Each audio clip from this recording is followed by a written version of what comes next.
ನಮಸ್ಕಾರ.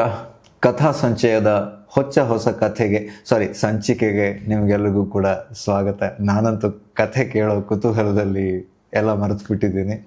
ಸೊ ಹಾಗಿದ್ರೆ ತಡ ಮಾಡೋದು ಬೇಡ, ಇವತ್ತಿನ ಸಂಚಿಕೆನ ಶುರು ಮಾಡೋಣ. ನಮ್ಮ ಜೊತೆ ನಮ್ಮ ಪ್ರೀತಿಯ ಜಗದೀಶ್ ಶರ್ಮಾ ಸಂಪ ಅವರಿದ್ದಾರೆ. ನಮಸ್ಕಾರ. ಇವತ್ತಿನ ಕಥೆನ ಕೇಳೋದು ಇವತ್ತಿನ ಸಂಚಿಕೆ ಅಂತ ಹೇಳೋದನ್ನೇ ಮಿಸ್ ಮಾಡಿಬಿಟ್ಟೆ. ಕಾಡುವವರು ಕಾಯುವವರು ಅಂತ ಎರಡು ಥರದ ಜನ ಇರ್ತಾರೆ. ಕೆಲವರು ಕಾಯ್ತಾರೆ, ಕೆಲವರು ಕಾಡ್ತಾರೆ. ಕಾಡುವವರು ಕೊಲ್ತಾರೆ ಕೂಡ, ಕಾಯುವವರು ಬದುಕಿಸ್ಕೊಳ್ತಾರೆ. ಮನುಷ್ಯ ಜನಾಂಗದ ಇತಿಹಾಸದಲ್ಲಿ ದೊಡ್ಡ ಸಮಸ್ಯೆ ಏನು ಅಂದರೆ, ಯಾರು ಕಾಯುವವರು ಮತ್ತು ಯಾರು ಕೊಲ್ಲುವವರು ಅಂತ ಇದೆಯಲ್ಲ, ಆ ನಿರ್ಣಯಕ್ಕೆ ಬರೋಕ್ಕೆ ಮನುಷ್ಯನಿಗೆ ಇವತ್ತಿಗೂ ಆಗಲಿಲ್ಲ. ಹಾಗಂದ್ರೆ ಏನು ಅಂದರೆ, ಮಗ ಕಾಯ್ತಾನೆ ಅಂತ ಅಪ್ಪ ಕಾಯುವವನು ಅಂತ ಮಗ, ಗಂಡ ಕಾಯುವವನು ಅಂತ ಹೆಂಡತಿ ಕಾಯುವವಳು ಅಂತ ಗಂಡ. ಹೀಗೆ ಒಂದು ನಂಬಿಕೆಯ ಮೇಲೆ ಜಗತ್ತು ಹೊರಡುತ್ತೆ. ಆದರೆ ಈ ನಂಬಿಕೆಯನ್ನು ಹಾಳು ಮಾಡುವಂತಹ ಎಷ್ಟೋ ಘಟನೆಗಳು ಸಿಗುತ್ತವೆ. ತಂದೆಯೇ ಮಕ್ಕಳನ್ನು ಕೊಲ್ತಾನೆ, ಮಕ್ಕಳು ತಂದೆಯನ್ನು ಕೊಲ್ತಾರೆ. ಶಂಕರಾಚಾರ್ಯರು ಹೇಳಿದರು, ಕುಪುತ್ರೋ ಜಾಯೇತ ಕ್ವಚಿದಪಿ ಕುಮಾತಾನ ಭವತಿ. ಕೆಟ್ಟ ಮಕ್ಕಳು ಹುಟ್ಟಬಹುದು, ಕೆಟ್ಟ ತಾಯಿ ಹುಟ್ಟೋಲ್ಲ ಅಂತ. ಅದನ್ನು ನೋಡ್ತಾ ಇದ್ದೀವಿ. ಮಕ್ಕಳನ್ನು ಪ್ರಿಯಕರನಿಗಾಗಿ ನದಿಗೆಸೆದ ತಾಯಿ ಅಂತೆಲ್ಲ ಬರೋದು ನೋಡಿದಾಗ ದಿಗ್ಭ್ರಮೆ ಆಗತ್ತೆ. ಅಂದರೆ ಯಾರು ಕಾಯಬೇಕೋ ಅವರೇ ಕೊಲ್ತಾರೆ ಅಂತ ಅಂದಾಗ ಬದುಕು ಬಹಳ ಅಭದ್ರವಾಗಿಬಿಡತ್ತೆ. ಅಂಥದ್ದೊಂದು ಹಳೆ ಕಥೆ. ಒಂದು ಗಂಡ ಹೆಂಡತಿ ಇದ್ದರು ಒಂದು ಊರಲ್ಲಿ. ಬಡತನ ಇತ್ತು. ಅವರಿಗೆ 3 ಜನ ಗಂಡು ಮಕ್ಕಳು. ಏನೋ ಮಕ್ಕಳು ಬೆಳೆದ್ರು, ಹಾಗಂತ ಆರ್ಥಿಕವಾಗಿ ಏನು ಬೆಳೀಲಿಲ್ಲ. ಮಕ್ಕಳೇನೋ ಸಣ್ಣ ಪುಟ್ಟ ಕೆಲಸ ಮಾಡ್ಕೋತಾ ಇದ್ದರು. ತಂದೆ ತಾಯಿ ಸತ್ತೋದ್ರು. ಸರಿ, 3 ಮಕ್ಕಳಿದ್ದರು. ಏನು ಮಾಡೋದು? ಆ ಊರಲ್ಲೇನೊಂದು ಸಣ್ಣ ಭೂಮಿ ಇಲ್ಲ, ಏನಿಲ್ಲ. ಸರಿ, ಬದುಕನ್ನು ಹುಡ್ಕೊಂಡು ಹೊರಟರು. ಯಾವುದೋ ಬೇರೆ ಊರಿಗೆ ಹೋದರು. ಆ ಊರಲ್ಲಿ ಏನೋ ಒಂದು ಕೆಲಸ ಆರಂಭ ಮಾಡಿದ್ರು. ಅಲ್ಲಿ ಯಾರೋ ಒಬ್ಬ ನೋಡ್ದ. ಅವನಿಗೆ 3 ಜನ ಹೆಣ್ಮಕ್ಳಿದ್ರು. ಇವರನ್ನು ನೋಡ್ದ, ಒಳ್ಳೆ ಚೆನ್ನಾಗೂ ಇದ್ದರು, ಕೆಲಸಗಳನ್ನೆಲ್ಲ ಮಾಡ್ತಾಯಿದ್ರು.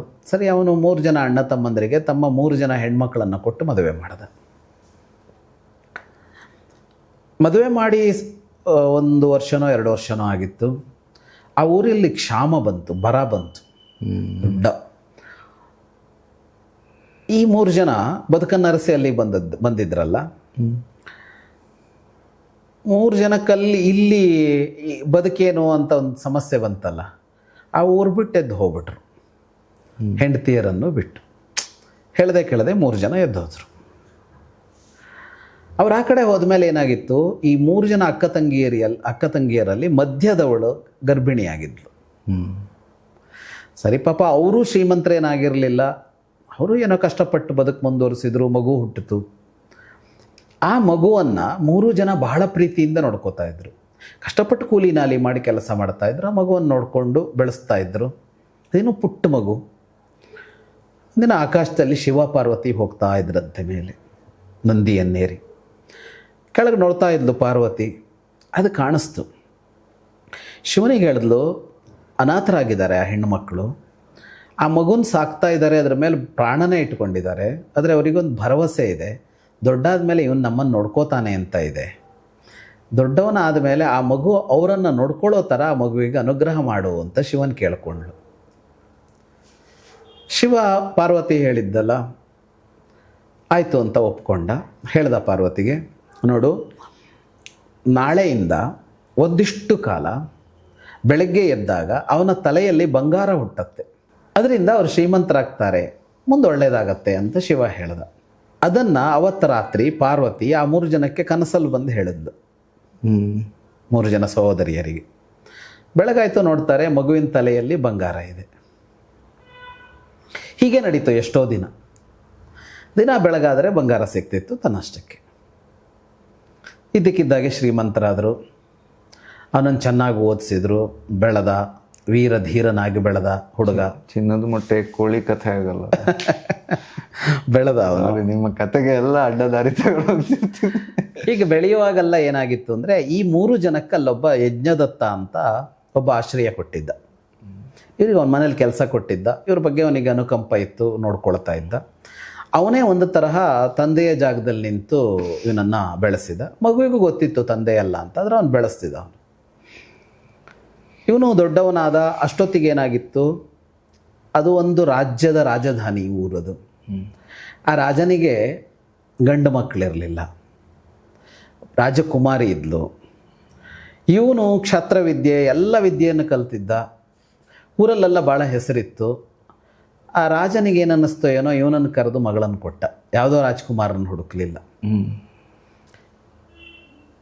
ಕೊಟ್ಟು ಸ್ವಲ್ಪ ದಿನಕ್ಕೆ ರಾಜ ಸತ್ತೋದ. ಈಗ ಇವನು ರಾಜ ಆದ. ಈಗೇನು ಬಂಗಾರ ಬರ್ತಿರ್ಲಿಲ್ಲ, ಬಂಗಾರ ಬರ್ತಾ ಇದ್ದಿದ್ದು ಯಾವುದೋ ಕಾಲದಲ್ಲಿ ಚಿಕ್ಕವರಿದ್ದಾಗ. ಅವರನ್ನು ಒಂದು ಇದು ಹಂತಕ್ಕೆ ತರೋದು. ಅವರಂತಂತೂ ಇವನನ್ನು ಚೆನ್ನಾಗಿ ಹೆಂಗೆ ಬೇಕು ಅವ್ನು ಬೆಳೆಸೋದಕ್ಕೆ ಅದು ಬೇಕಾದ್ದನ್ನು ಕೊಡ್ತು. ಈ ವರ ಕೊಟ್ಟಾಗ ಸುಮ್ಮನೆ ಶ್ರೀಮಂತಿಗೆ ಕೊಟ್ಟು ಹೋಗಲಿಲ್ಲ ಶಿವ. ಇವನಿಗೆ ಒಂದು ಬದುಕು ರೂಪಿಸೋದಕ್ಕೆ ಬೇಕಾಗುವಷ್ಟು ವ್ಯವಸ್ಥೆ ಕೊಟ್ಟ ಅಷ್ಟೇನೆ. ಶಾಪಕ್ಕೆ ಹೇಗೆ ಲಾಜಿಕ್ಕು, ವರಕ್ಕೆ ಲಾಜಿಕ್ ಇದೆ. ಹೌದು. ಅದರಿಂದಾಗಿ ಏನಾಯ್ತು, ಇವನು ಸುಮ್ಮನೆ ಕೂಲಿನಲ್ಲಿ ಮಾಡಬೇಕಾಗಿತ್ತೇನೋ, ನಾಳೆ ಓದ್ದೇನೆ, ಹಿಂಗೆಲ್ಲ ಆಗಿದ್ದರಿಂದಾಗಿ ರಾಜ ಆದ. ಬಹಳ ರಾಜಕುಮಾರಿನೇ ಮದುವೆ ಆಗಿದ್ದು, ಏನು ಸಮಸ್ಯೆ ಇಲ್ಲ, ಚೆನ್ನಾಗಿದ್ದ. ಒಂದಿನ ಇವನ ಸಾಕು ತಂದೆ ಇದ್ನಲ್ಲ ಯಜ್ಞದತ್ತ, ಅವನು ಹೇಳ್ದ ಅವನಿಗೆ, ಅವತ್ತು ಊರಿಗೆಲ್ಲ ಬರ ಬಂದಿತ್ತು, ಕಷ್ಟ ಇತ್ತು. ನಿನ್ನ ತಂದೆ ಚಿಕ್ಕಪ್ಪ ದೊಡ್ಡಪ್ಪ 3 ಜನ ಬಿಟ್ಟು ಹೋದರು.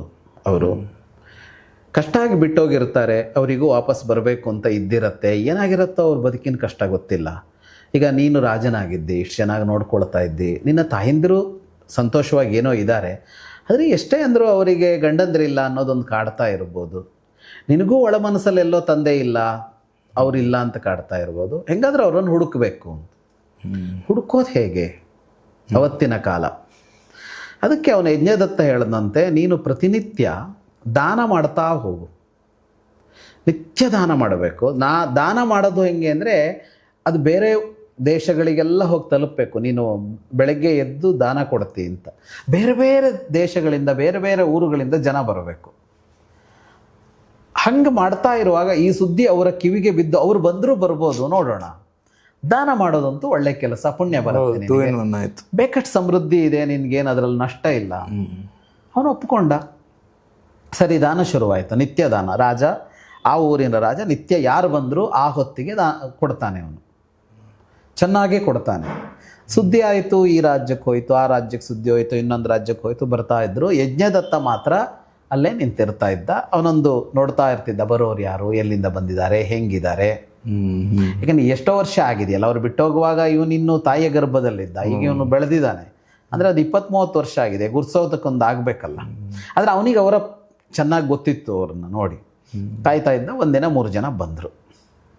3 ಜನ ಬಂದೇ ಬಿಟ್ರು. ಎಲ್ಲೋ ಹೋಗಿದ್ರು ಯಾವುದೋ ಊರಿಗೆ, ಎಲ್ಲೂ ಏನು ಸೆಟಲ್ ಆಗಿರಲಿಲ್ಲ. ಅದು ಇದು ಮಾಡ್ಕೊಂಡು ಏನೋ ಇದ್ದರು. ಈ ಊರಿನ ರಾಜ ಅಂತ ಬಂದರು. ಏನು ರಾಜ ಕೊಟ್ಟ, ಅವ್ರಿಗೇನು ಗೊತ್ತಾಗಿಲ್ಲ, ಮಗನ ನೋಡೇ ಇಲ್ವಲ್ಲ.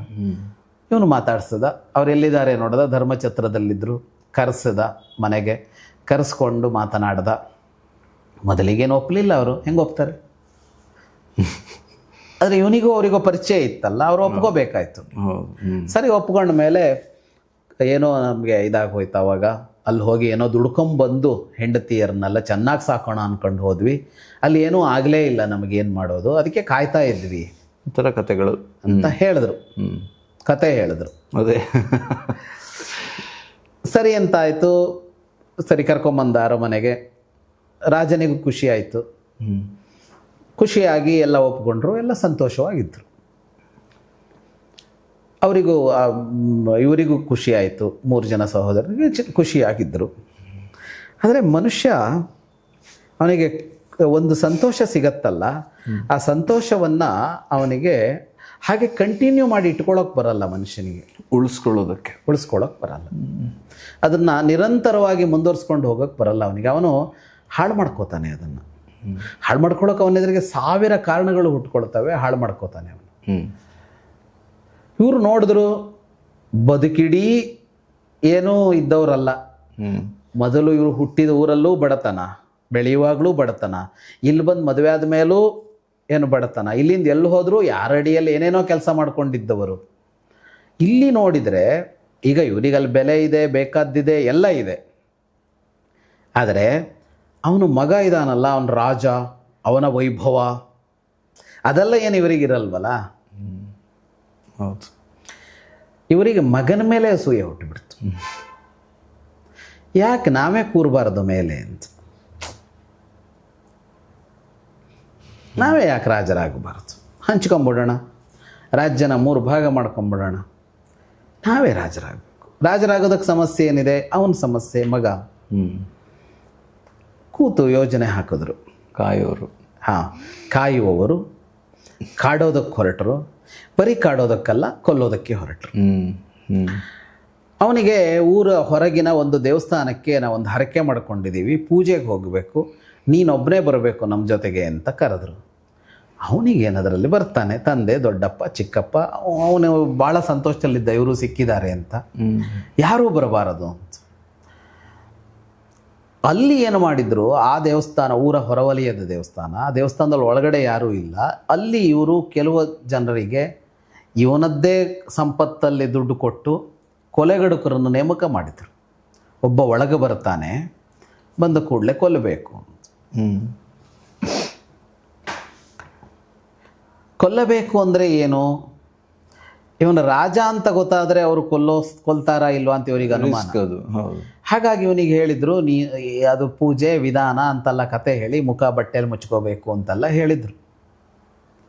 ಸರಿ ಮಾಡಿ, ನೀನು ಒಬ್ಬನೇ ಒಳಗೆ ಹೋಗಬೇಕು, ಒಳಗೆ ಹೋಗಿ ಏನೋ ಇದು ಮಾಡಿ ಬರಬೇಕು, ನಾವು ಹೊರಗಡೆ ಇರ್ತೀವಿ ಅಂತ ನಿಂತರು. ಸರಿ, ಅವನು ಒಳಗೆ ಹೋದ, ಏನು ಇದಿಲ್ದೇನೆ. ಅವನಿಗೆ ಪ್ರಶ್ನೆನೇ ಬರಲಿಲ್ಲ, ಹಿಂಗೆಲ್ಲ ಏನಿರ್ಬೋದು, ಆ್ಯಂಗಲಲ್ಲಿ ಯೋಚನೆ ಮಾಡಿರಲ್ಲ. ಒಳಗೆ ಹೋದರೆ ಅವರು ನಿಂತಿದ್ದಾರೆ, ಅಲ್ಲಿ ಅವ್ರು ನಿಂತಿದ್ದಾರೆ, 10,000 ಜನ ಆಯುಧಧಾರಿಗಳ ನಿಂತಿದ್ದಾರೆ. ಅವನ ಹತ್ರ ಆಯುಧವೂ ಇಲ್ಲ, ಏನೂ ಇಲ್ಲ. ಆದರೆ ಕೊಲ್ಲೋದಕ್ಕೆ ಬಂದರೆ ಸುಮ್ಮನೆ ಇರೋಕ್ಕಾಗಲ್ವಲ್ಲ, ಅವನು ವೀರ ಅವನು. ಹಾಗೆ ಮಾಡುವಾಗ ಮುಖದ ಬಟ್ಟೆ ಕಳಚಿ ಬಿತ್ತು. ನೋಡ್ತಾರೆ, ಆ ಆಳುವ ರಾಜ ಅವ್ರು ಕೊಲ್ಲೋದಕ್ಕೆ ಸಿದ್ಧರಾಗಿಲ್ಲ. ರಾಜನನ್ನು ಯಾಕೆ ಕೊಲ್ತಾರೆ ಅವರು? ಅವನು ಹೇಳ್ದ, ನಾನು ನಿಮಗೆ ಬೇಕಾದಷ್ಟು ಸಂಪತ್ತು ಕೊಡ್ತೀನಿ, ಕೊಲ್ಲಬೇಡಿ ಅಂತ ರಾಜನೂ ಹೇಳ್ದ. ಆ ಹೊತ್ತಿಗೆ ಅವ್ರು ಗೊಂದಲದಲ್ಲಿದ್ದರು, ರಾಜ ಕೊಲ್ಲೋದಾ ಬೇಡವಾ, ಕೊಲ್ಲೋದಾ ಬೇಡವಾ. ಈಗ ಕನ್ಫರ್ಮ್ ಆಯ್ತು, ಬೇಡ. ಈಗ ರಾಜನನ್ನು ಕೊಂದ್ರೆ ಎಲ್ಲಿದ್ರೂ ಹುಡುಕಿ ಕೊಂದ್ಬಿಟ್ಟಾರು ಅಂತ ಒಂದು ಭಯ ಇರುತ್ತಲ್ಲ, ಆ ಭಯ ಆಗಿದ್ದವರಿಗೆ, ರಾಜನ ಗೌರವ ಅನ್ನೋದಕ್ಕಿಂತ. ಅಷ್ಟೊತ್ತಿಗೆ ಎಷ್ಟು ತಗೊಂಡಿದ್ರಿ ಅಂತ ಕೇಳ್ದ ಅವನು, ಎಷ್ಟಕ್ಕೆ ಫಿಕ್ಸ್ ಆಗಿದ್ರಿ ಅಂತ. ಅದಕ್ಕಿಂತ ಜಾಸ್ತಿ ಕೊಡ್ತೀನಿ ಬಿಡಿ ಅಂತ. Typical double what he paid ಅಷ್ಟೇ. ಅವನಿಗೆ ಏನಾಗಬೇಕು, ಯಾರು ಜಾಸ್ತಿ ಕೊಡ್ತಾರೋ ಅಲ್ಲಿಗೆ. ಅವರು ಒಪ್ಪಿಕೊಂಡ್ರು, ಕೊಲ್ಲಲೇ ಇಲ್ಲ, ಇವನನ್ನು ಕೊಲ್ಲಲಿಲ್ಲ ಅವರು. ಕತೆ ಇಷ್ಟಕ್ಕೆ ನಿಲ್ಲತ್ತೆ, ಕಥೆಯನ್ನು ಮುಂದುವರಿಯೋಲ್ಲ. ಅವನು ಅವರನ್ನೇನು ಶಿಕ್ಷಿಸಲಿಲ್ಲ, ಇವರುಗಳನ್ನು, ತಂದೆ, ದೊಡ್ಡಪ್ಪ, ಚಿಕ್ಕಪ್ಪಂದರನ್ನು ಅರಮನೇಲಿ ಬಿಟ್ಟ, ನೆಗ್ಲೆಕ್ಟ್ ಮಾಡ್ದ. ಅವನು ತೆಗೆದುಕೊಳ್ಬೇಕಾದ ಎಚ್ಚರಿಕೆ ತಗೊಂಡ. ಆದರೆ ಮೊದಲು ಅವರಿಗೆ ಇದ್ದ ಗೌರವ, ಸ್ಥಾನಮಾನಗಳೆಲ್ಲ ಹೋಯ್ತು. ಊಟಕ್ಕೇನು ಕೊರತೆ ಇಲ್ಲ, ಇನ್ನೊಂದಕ್ಕೇನು ಕೊರತೆ ಇಲ್ಲ. ಅದನ್ನೇ ನೀವು ಪ್ರಚಾರನೂ ಮಾಡಲಿಲ್ಲ, ಯಾರಿಗೂ ಹೇಳಲಿಲ್ಲ. ಬಂದ ಸುಖವನ್ನು ಉಳಿಸ್ಕೊಳ್ಳೋದಕ್ಕೆ ಮಾತ್ರ ಯೋಗ್ಯತೆ. ಇವನು ತಾಯಂದ್ರಿಗೂ ಹೇಳಕ್ ಹೋಗ್ಲಿಲ್ಲ ಅದನ್ನ ರಾಜ, ಅಷ್ಟು ಪ್ರಬುದ್ಧತೆಯನ್ನು ಇಟ್ಕೊಂಡ. ಆದರೆ ಅವನು ಅವರನ್ನು ನಿರ್ಲಕ್ಷ್ಯ ಮಾಡಿಕೊಂಡು ಹೋದ. ಅವರು ಎಷ್ಟು ಚೆನ್ನಾಗಿ ಬದುಕಬಹುದಾಗಿತ್ತೋ ಅದಿಲ್ಲ. ಮತ್ತೆ ನಿರಂತರ ಅಪರಾಧಿ ಪ್ರಜ್ಞೆ. ಹಾಗೆ ಅವರು ಬದುಕನ್ನು ಚಿನ್ನದ ತಟ್ಟೆಯಲ್ಲಿ ಇವನ ಮುಂದೆ ಕುಳಿತು ಊಟ ಮಾಡ್ತಾ ಇದ್ರು, ಅನ್ನ ಒಳಗೆ ಹೋಗಲ್ಲ ಅನ್ನೋ ಪರಿಸ್ಥಿತಿಯನ್ನು ಅವರು ಬದುಕಿಗೆ ಮಾಡಿಕೊಂಡ್ರು. ಅವನು ಪ್ರಬುದ್ಧನಾಗಿ ಉಳ್ಕೊಂಬಿಟ್ಟ. ಇಷ್ಟೇ ಕಥೆ ಅದು.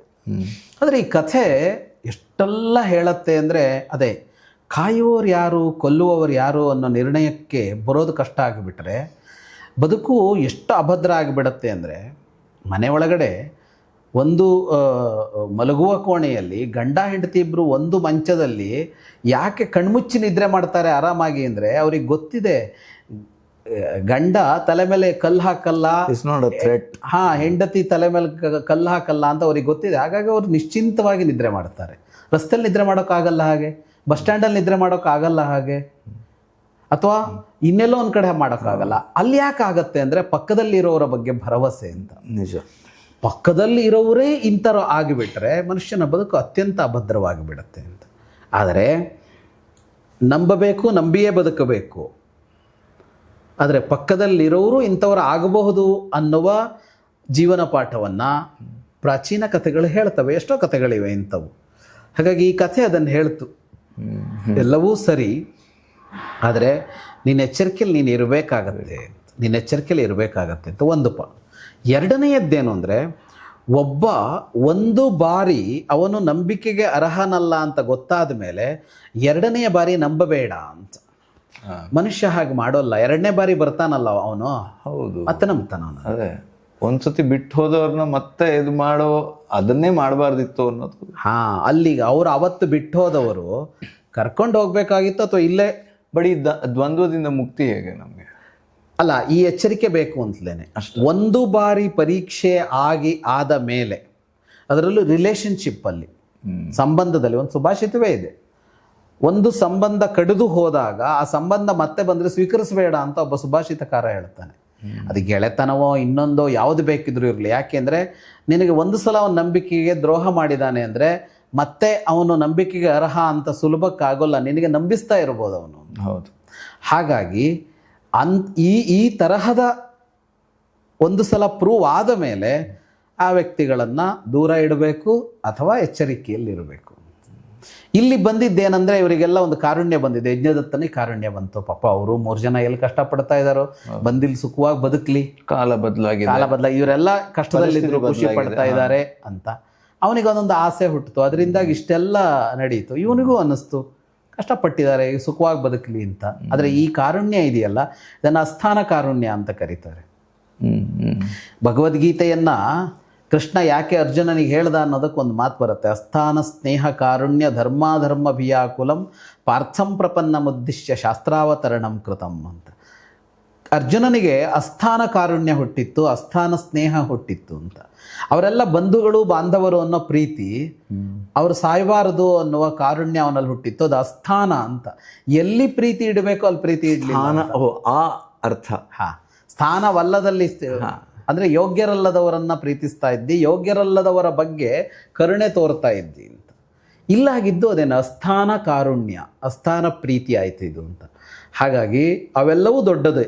ಕರುಣೆಯೂ ಮೌಲ್ಯವೇ, ಪ್ರೀತಿಯೂ ಮೌಲ್ಯವೇ, ಸ್ಥಾನದಲ್ಲಿದ್ದರೆ ಮಾತ್ರ, ಯೋಗ್ಯರಲ್ಲಿದ್ದರೆ ಮಾತ್ರ. ಅಂದರೆ ಯಾರನ್ನಾದರೂ ಕೂಡ ನಂಬೋದು ಕಷ್ಟ, ಆದರೆ ಆಲ್ರೆಡಿ ಮೋಸ ಮಾಡಿದವ್ರನ್ನಂತೂ ನಂಬೇಡಿ ಅನ್ನೋದು ಒಂದು ಸುಭಾಷಿತ. ಅದೇ ನಂಬಬೇಕು ಅಂತಂದ್ರೂ ಕೂಡ ಯೋಚನೆ ಮಾಡಬೇಕು. ಕೊನೆ ಪಕ್ಷ ರಕ್ಷಣೆ ವ್ಯವಸ್ಥೆ ಇಟ್ಕೊಂಡೇ ನಂಬಬೇಕು, ಪಕ್ಕದಲ್ಲಿ ಬಿಟ್ಕೊಳ್ಳೋದಾದ್ರೆ. ಇದು ಈ ಕಥೆ. ನಂಬಿದ್ರೆ ನಂಬಿ, ಆದರೆ ಯಾರನ್ನು ನಂಬಬೇಕು ಅನ್ನೋದನ್ನು ಯೋಚಿಸಿ ಆ ನಂಬಿಕೆಯನ್ನು ಅವ್ರ ಮೇಲೆ ಇಡಿ. ಅದು ಅಷ್ಟೇ, ಒಮ್ಮೆ ಬಿದ್ದ ಗುಂಡಿಗೆ ಮತ್ತೆ ಬೀಳಬೇಡಿ ಅನ್ನೋದು ಈ ಕಥೆಯ ರಾತ್ರಿ ಕಂಡ ಹಗಲು ಬೀಳಬೇಡಿ. ಸೊ ಇದು ಈ ಹೊತ್ತಿನ ಕಥಾ ಸಂಚಯ ಮುಂದುವರಿಯುತ್ತೆ. ಮುಂದಿನ ಸಂಚಿಕೆಯಲ್ಲಿ ಮತ್ತೊಂದು ಕಥೆ. ಆದರೆ ಇಲ್ಲಿಗೆ ಈ ಸಂಚಿಕೆಯನ್ನು ಮುಕ್ತಾಯ ಮಾಡೋ ಹೊತ್ತು. ಧನ್ಯವಾದ. ಮುಂದಿನ ಸಂಚಿಕೆಯಲ್ಲಿ ಸಿಗ್ತೀವಿ. ನಮಸ್ಕಾರ.